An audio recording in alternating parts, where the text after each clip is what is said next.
will give you my argument and my evidence and my science. You basically frame it. You got it. That for me is good science because you're being honest about your assumptions. But a lot of science doesn't do that. It just jumps in and then he regurgitates it saying, well, the standard narrative. Well, no, hang on, wait. Let's step back here. What are the assumptions that are framing this whole discussion? And this is not some kind of wacky idea. I mean, with the advent of quantum mechanics now, we know that the observer has a significant influence on the outcome of any experiment. You know, we're no longer just abstracted from the realities. We affect the outcome of the experiments we're doing. And that's been demonstrated numerous times in quantum mechanics. So we're inextricably connected to the science that we do as beings themselves. And, anyway, so... That's a wave function. But that goes exactly right. So that's why I really... Knowing some philosophy of science is really important if we're to grapple with these. Otherwise, we're just going to be victims to whatever presuppositions are being fed into what we're being presented as neutral or kind of value-free, and it's often not. There is certainly at one point where you just put your hands up and say, but Allah knows best. Oh, yeah. I mean, I learned this way. Someone I know who's doing his PhD in physics at Oxford. I interviewed him on my channel. Brilliant guy. I hope he's going to come on again. And he says now, if he's doing his PhD in physics at Oxford, whenever you do a paper, you have to, and I'm just repeating what he said, to be honest, you have to state what your assumptions are. You just don't jump in there. You have to say, right, I'm coming at from this certain, I'm assuming this model of the universe or this model of physics, and using that, I'm now going to talk about physics. That's honest. And unless you do that, your paper's not accepted at Oxford. So I think that's brilliant science.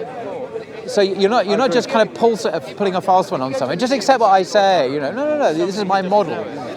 So, but there are other models. There are other models, not just that one. That's the implicit point there. Maybe that's why science is fallible as well, because there's not a consistency in how to grade the scientific research that people go through. Yeah. If you set the intention from the beginning, and everyone were to do that, at least then it gives context to every study. Yeah. I think what science really does is it eliminates narratives. All it tells you is what is not true. Science never told you what is true. Good to see you again. You go through, I go through, he's go through. All science can do is say Paul's theory is incorrect. And it approves our two theories. Very rigid. It's eliminative. It's like it gets rid of what does not fit the data. Yeah. But you can have multiple narratives, like you're saying, you can have multiple models explaining the same data, and it's just as plausible. Exactly. Go behind it. And it's just as plausible as each other. Yes. So I don't think we should let him get away too honest. He's a lovely guy. I love him to bits, but I've discussed this with him 1,000 times before, about 5 years. So I'm only kind of talking to him because you maybe have not met him, but he's a great guy. Yeah, he's a good guy. But we've debated this for years. But he's already admitted to two contradictions in terms of materialism. It's not difficult to run rings about him, bless him. But I mean, he's a very intelligent guy. I just don't think he has a reason to be a materialist. Like based on what he said earlier on about that phenomenon. You see, whatever he says, I just bring up the philosophy basically and saying, well, you're coming at it from this paradigm, and at that point, the whole thing starts to break down because he is, and I'm saying, well, I have this paradigm, and it explains these range of facts that your paradigm can't explain, and at that point, we kind of ground to a halt because. Let's go heart to heart. We're just talking about you behind your back. Sorting out your position. You're not getting away from us. We're just talking about you behind your back. I'm just saying we've discussed these things many times over the years before, and how we had different paradigms. And I'll just say to Paul, I don't think you have the reason to be a materialist. Sorry? You're obviously a very intelligent person. Oh, thank you. You've been having conversations with this guy for many years, and you know, for example, you know what I usually bring up to atheists? How do you explain? You can't explain rationality. There's the argument usually. You're a functional atheist. But you see, like you bring up the point. There's the argument. No reference to transcendent in anything you've ever said. I think there is. Oh, I missed it then. Would you care to remind me what I missed? So you come down from this? What do you mean by transcendent? That's an absolutely good, valid question. It's the sort of thing that John Peterson would say. What do you mean by we and but and I? No, sorry, it sounds boring. No, it's a valid. You have to sort of pin the because these are arm waving words. And you can easily end up having different conversations because you have different understandings of what I mean by that then transcendent is a non-materialist explanation that will involve, for example, spiritual explanations or divine explanations or anything that's not just immanent cause and effect. Right. I think honestly, I think that the materialist reductionist account of human consciousness is lacking. And I'm convinced by that. For example, there's difficult deal. There's a couple of philosophers around who are not like you know, quotes religious or whatever you want to call yourself, thinkers or dualists. I know you're not Dualist. A dualist. They I mean, shit, I forgot his name. Who do you have in mind? But Anyway. they make strong arguments. There's two of them, and if I prepared myself, I would have the names. Well, next time. Raymond Tallis. Raymond Right, Tallis. okay. Do you know him? Not I personally. think you might be interested, but he is a self-avowed atheist. Right. You can't. I mean, his argument is the presence of evil, and you could no doubt have good God. Actually, Well, the presence of evil proves the existence of God, by the way. Actually, One of the strongest seriously, arguments of the existence of God is the existence of evil. Paul, it's Seriously.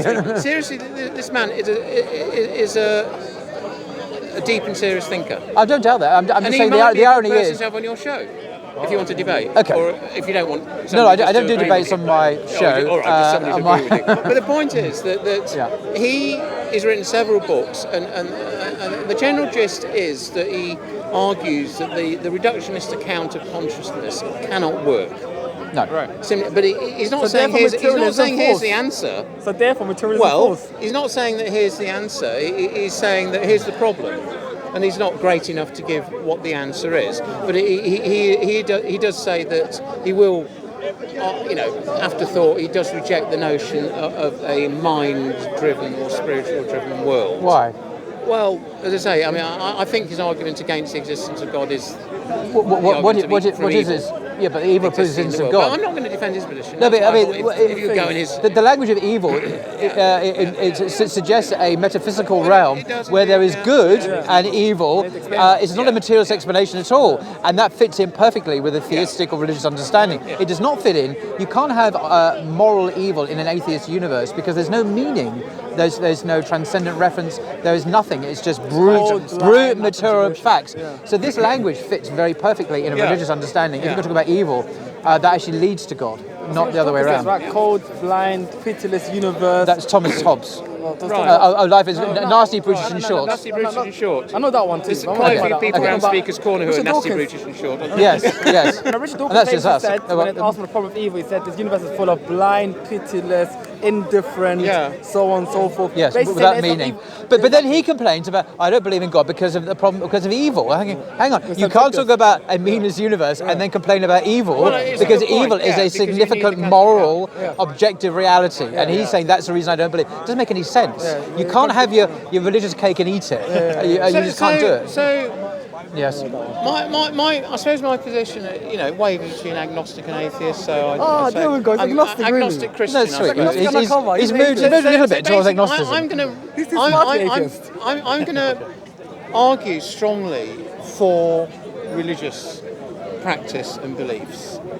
I think no society can function properly without it. We see under But communism. this is not this is pure Plato, isn't it? This is Plato's the noble lie. the noble lie in Plato's Republic. But we mustn't talk about it. So he's going to say Stop religion talking is about great. it. It might be completely false, yeah. but it's great because I'm it's not useful saying to it's keep false. people. Jordan Peterson, you're a pragmatist. It's a lie. I'm You saying said it's a no. lie. You No, said it's a I'm not lie. saying it's a no. I wouldn't. You say it's I wouldn't go pragmatic. there because I'm being agnostic. I was like, it's. But the point is, But it's utility, here are social these claims- utility. Here are these claims about metaphysics, which, being metaphysics, we can never resolve.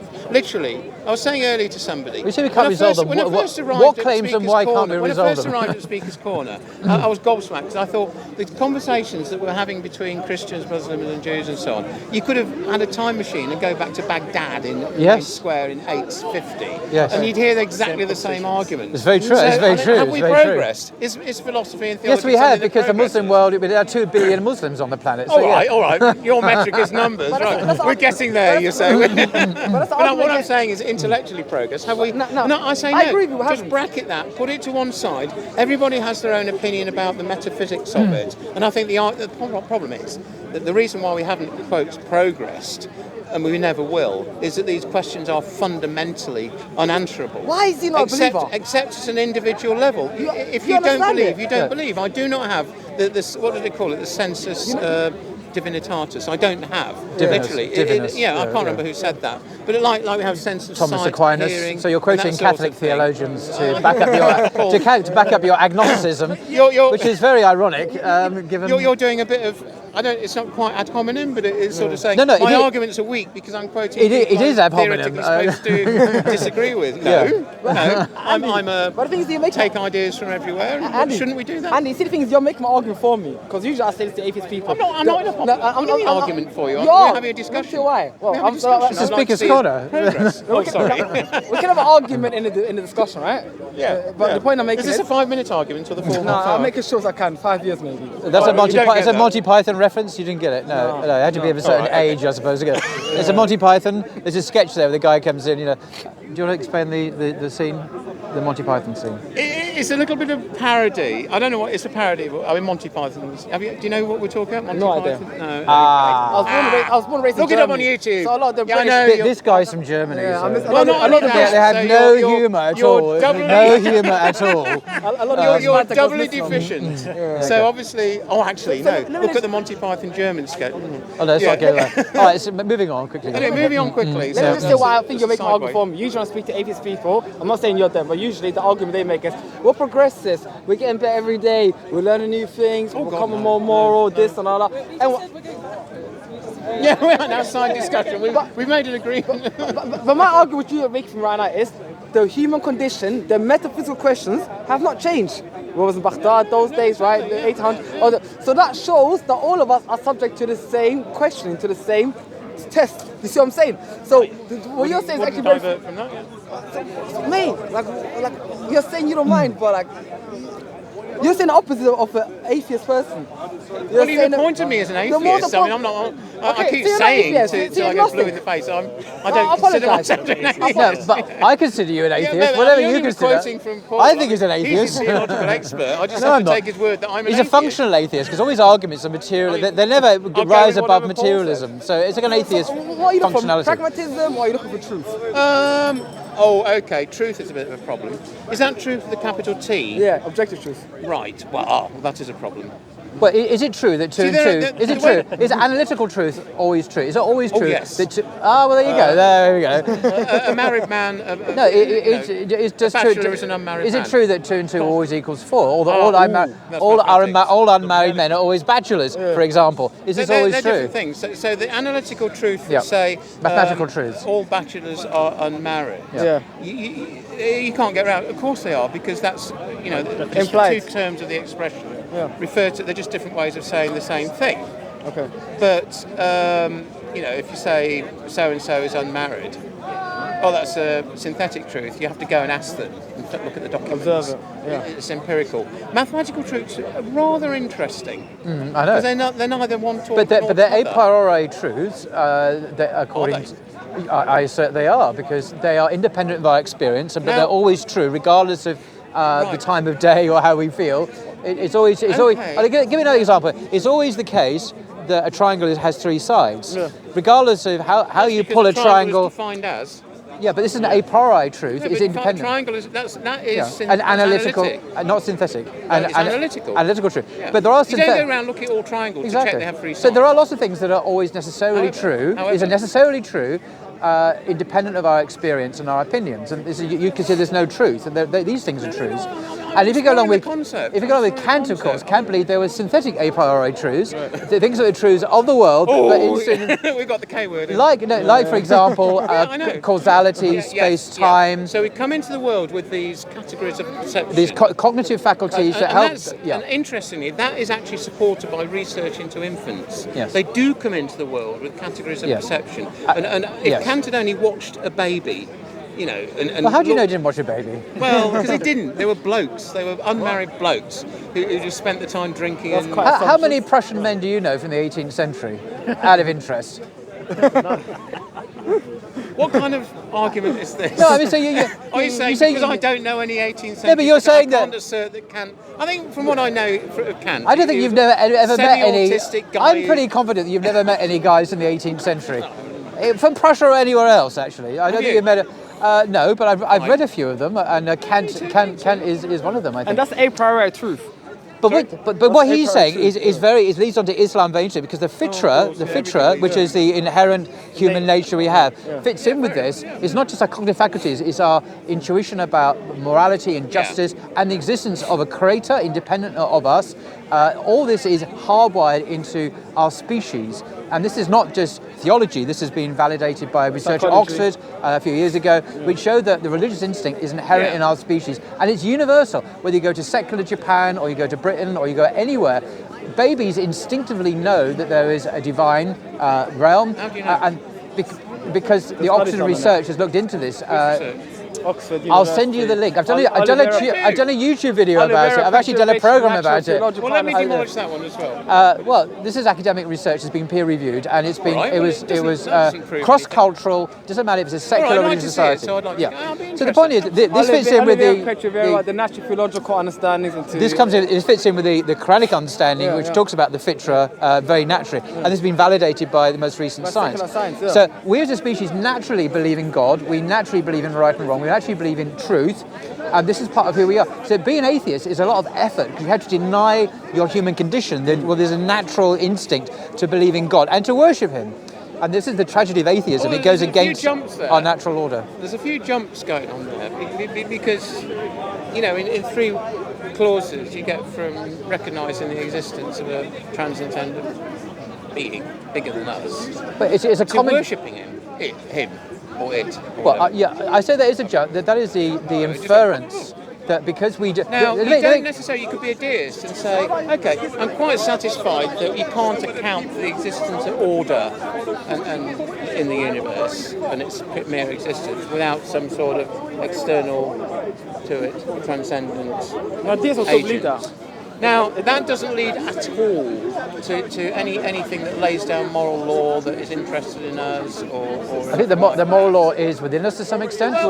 If babies seem to be acutely aware of injustice. yeah. If you take its rattle and give it to someone else, it's going to say, it's not fair. And it's not because they've been schooled into that. They have an instinctive sense of right and wrong. are non-human species. No, they may well do. You see the appreciation of fairness with chimpanzee, for example.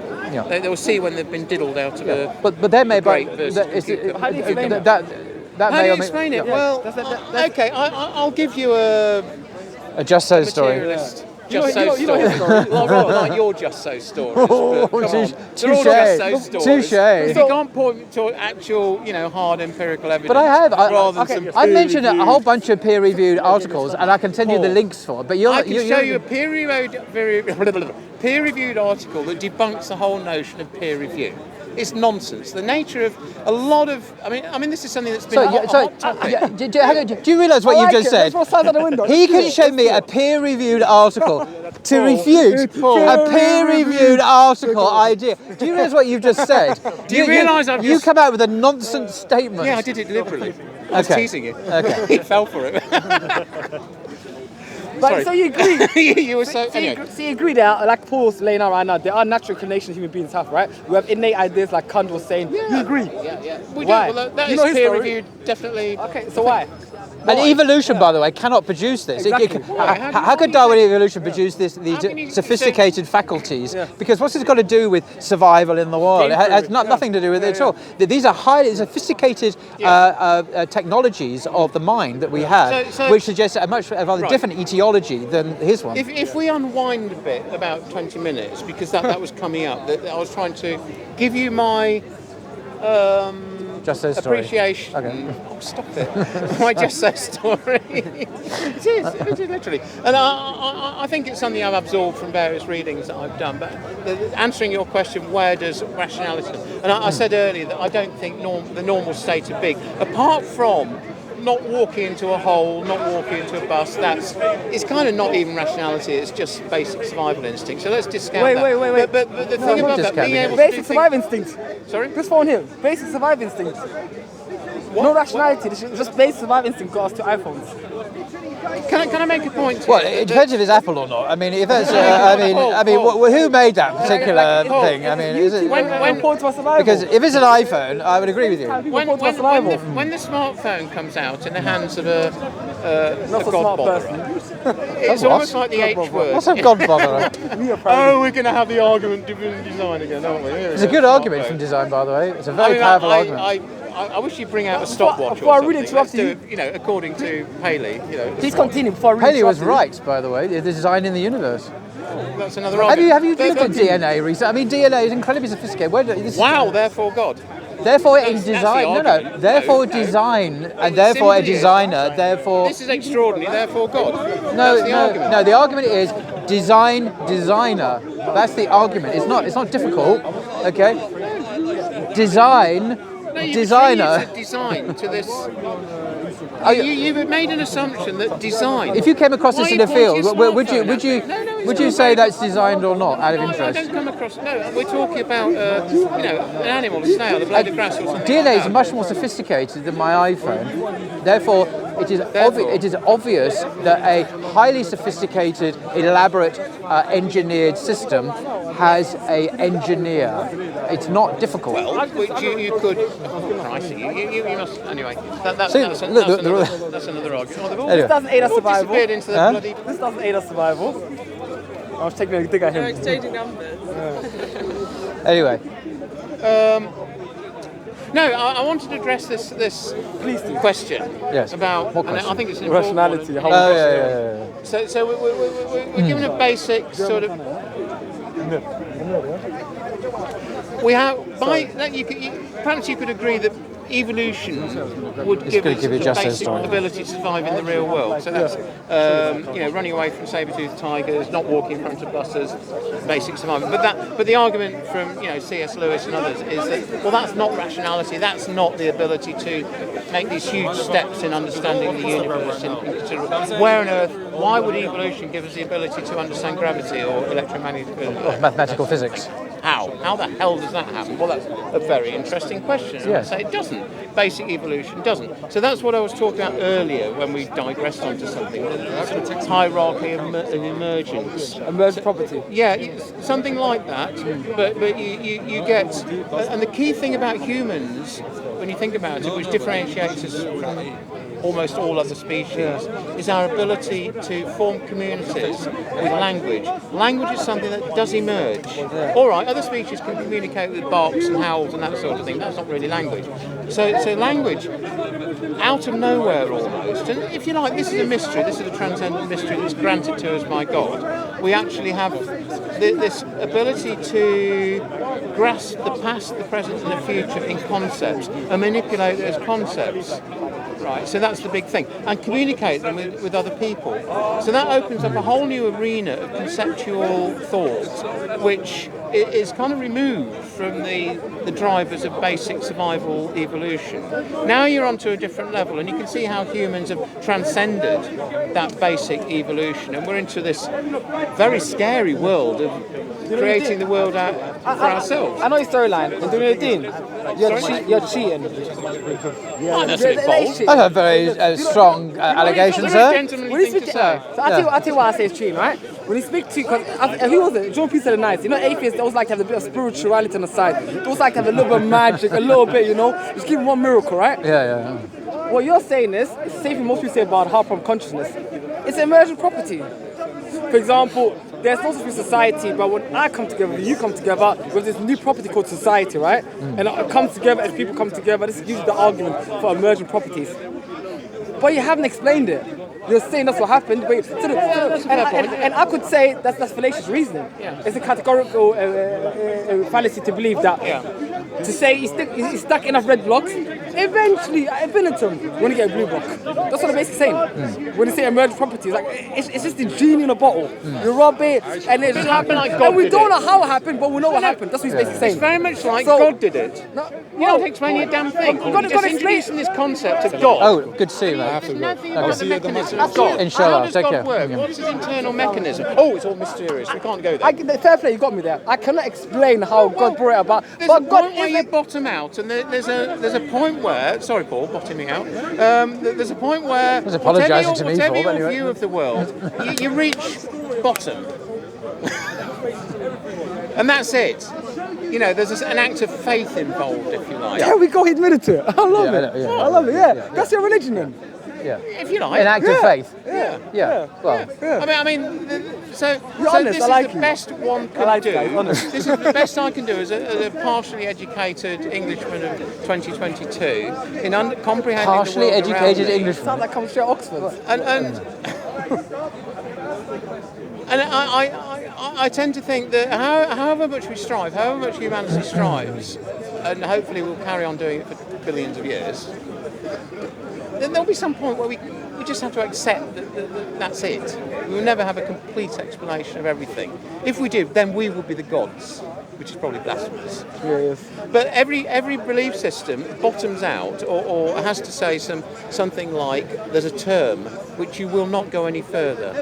God or emergence or... So let me pick up on that.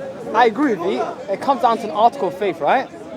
I took the leap of faith and saying, God, right? This all makes sense. God explains it. Yeah. You're taking a leap of faith saying, materialism, or I don't know, right? What do you benefit out of it?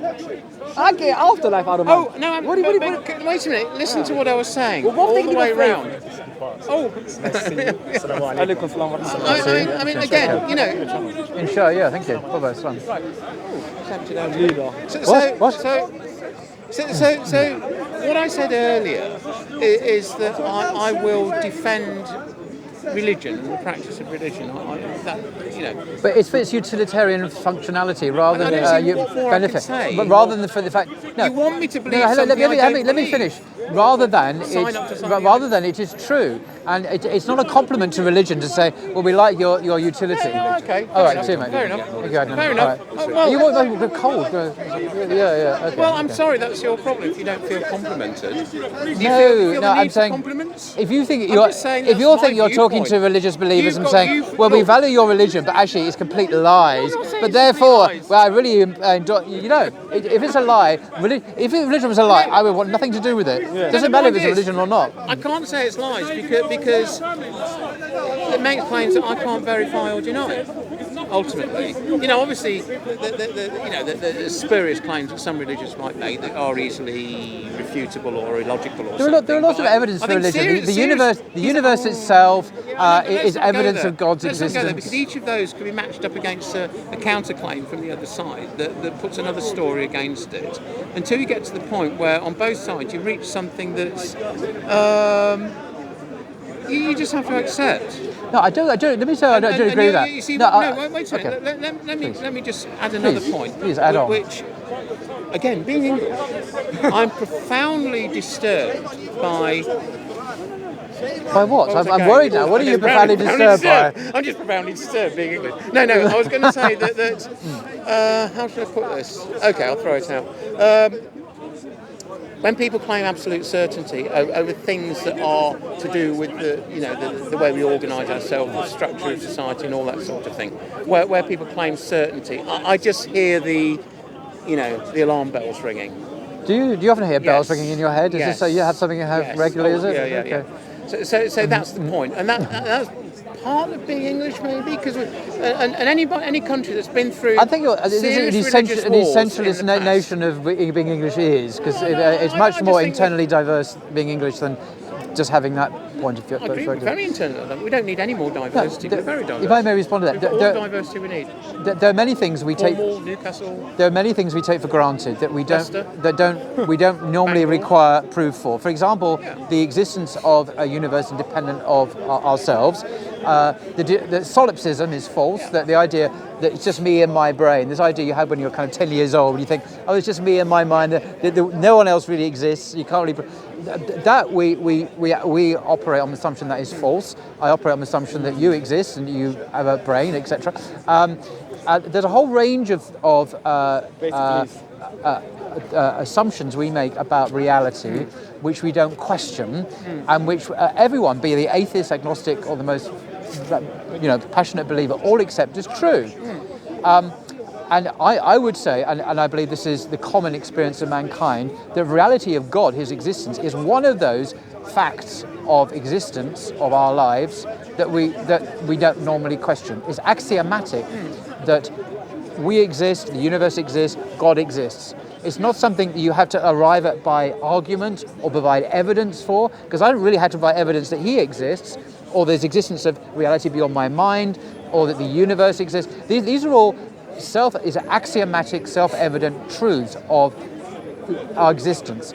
And the existence of God is one of those truths. Now, the atheists don't go along with that. They say, oh no, we're going to be skeptical, we're going to accept all these other things, rationality, the existence of other minds, the fact that we're not brains in a vat and we're just being manipulated by an evil genius. No, we'll accept that that's just a philosopher's game, but in fact I am real. There's a whole range of assumptions that atheists will not be skeptical about. But when it comes to God, where's your evidence? Where's your evidence, sir? What's your argument, sir? I'm thinking, hang on, your systematic skepticism here is very selective. There's a whole other bunch of stuff about reality that you will not apply. I don't mean you personally. You will not apply skepticism at all.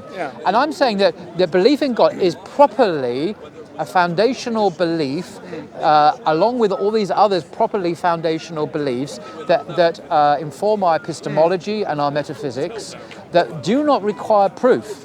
They are self-evident facts. My alarm bells are ringing. No, that's like because crazy you're an now. atheist. And the backup aside. But you see, No, you see, I really smell the burning of pyres with markers do you often get on them. bells ringing and smells happening this to you? commitment This to is an absolute interesting. truth about cosmology, which you were expressing there.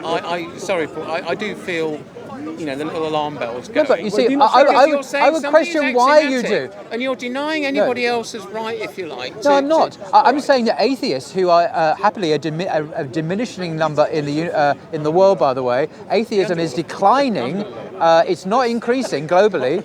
It's not about numbers. I'm saying that atheism is the problem because it is so out of sync with reality, so out of sync with those basic proper beliefs that we have precognitively, by which we understand reality at all, and that atheism is highly selective in what it doubts. Because atheists don't doubt the existence of other minds. They don't doubt that we are just brains in a vat being manipulated. They don't doubt solipsism. They don't doubt ordinarily the existence of the universe. All these things which we cannot prove. If I was to ask you now to prove I exist or the universe exists, right? How would you do that?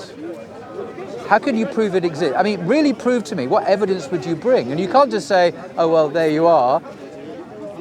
Because how can you prove it's not a projection of an evil genius who's manipulating your brains? How can you prove that? You can't. Entertain that idea. How can you prove that solipsism is false? We could entertain the idea of living in a matrix. It's a digital simulation. Exactly. So created that simulation. So what I'm saying is that these are precognitive beliefs. I've seen you for 5 years. I feel like you're searching for something. I've seen you 5 years coming in. Basically, what he's saying is that the only thing he can be certain of is his uncertainty. No, he questions anything. There are lots of things he takes for granted will not question, but God he does question. But there's a many foundational beliefs that he accepts without question. But his skepticism is reserved for the existence of So God. the same principles to come to truth about other things, but he doesn't apply those same Exactly. principles when it comes He's to been God. selectively skeptical, but he's not been consistent. If he was consistent, if he was really questioning these fundamentals, he'd apply it across the board. And skeptics don't.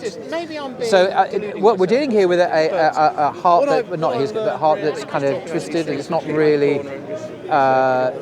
And most people don't have this problem. Most people properly accept the existence of God and the existence of the world. All of these are properly basic beliefs that we don't question. But atheists selectively question one of those, and I'm saying you don't have grounds for doing that. I'm saying you don't have grounds. When he was going to entertain the matrix theory, I mean, this is a problem. Yeah, but the Matrix is he's willing running. to entertain that as an idea, and potentially even a belief, I respect the idea that he believes. just shows that he doesn't have any certainty when it comes to belief. No, at at all. Yeah. Something Yeah. that I don't believe. Anyway. He's admitted to being agnostic, so he shifted the goalpost. Yeah, but atheists do that. When they're challenged, they He made shift to embarrassed- agnostic. Have you noticed? I always noticed that. No. I mean, even Dawkins would shift to agnosticism under challenge briefly and then snap back into atheism. It's when they're challenged, they say, oh, I don't really know. But hang on, 5 minutes ago, you're saying you do know that God doesn't exist. That's your knowledge. But of course, they can't prove that. There's no evidence. And then you go back to when I was looking. You say to atheists, what's your evidence that God doesn't exist? Good job though. You made him embarrassed to be an atheist. We're like, oh, how much? Well, it wasn't the objective to make him feel embarrassed. That was your job, was it? No, I just wanted to point out that he was applying his skepticism inconsistently. There's an awful lot that he takes as real and foundational without any evidence, but when it comes to God, he demands the evidence. But no, the existence of God is also a foundational belief, like all these other things you believe that you don't require evidence for, which are fundamental to our existence. So why are you selectively applying your skepticism? I'm saying that it's unwarranted and that God's belief is properly foundational. And we don't need arguments for it. This is why many people who argue because of God, I'm thinking that's not really the point, because arguments can be argued against, as he said, but the existence of God is properly foundational and we don't need to argue for it. And materialists who have a different philosophical paradigm have a different prejudice, and that's why they believe what they believe. But I gotta give his he's got good humour still. He always manages to keep joking. I like that about him. Yes. He keeps the conversation light-hearted. Oh yeah, that's why I like it. Is this just in the ether? I wonder if I can take this off now. Hey Paul, you know what? I think we're two of friends them. now, man. You got what? I think we're friends now, man. I think I spoke to you last time. I thought we always were. Oh, I don't think we were enemies. well, I'm gonna ask you something still. Oh yeah. Can I just give these back to Don? Where's away from the camera? What the hell? Joseph is the Zionist. Always gets worked up in the end. He always gets her.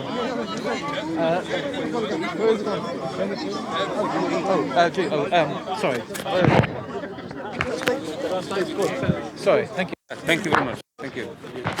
You stop your mic. You didn't put mic. No. Oh, that's not it.